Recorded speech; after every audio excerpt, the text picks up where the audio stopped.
years old lang yung anak ko nung pumunta siya dito. Bago mag-COVID. Nakapag-trabaho naman yung asawa ko as a gardener.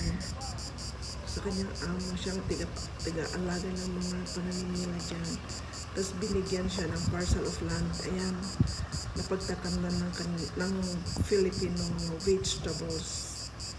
Nagtatanim siya ng kalabasa, upo, sili, talong, malunggay.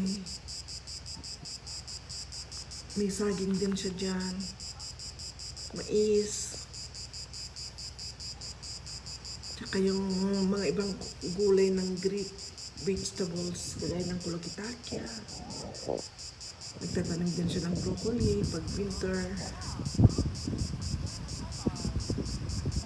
Pero karamihan ng mga vegetables ng Filipino ay sa summer lang tinatanim.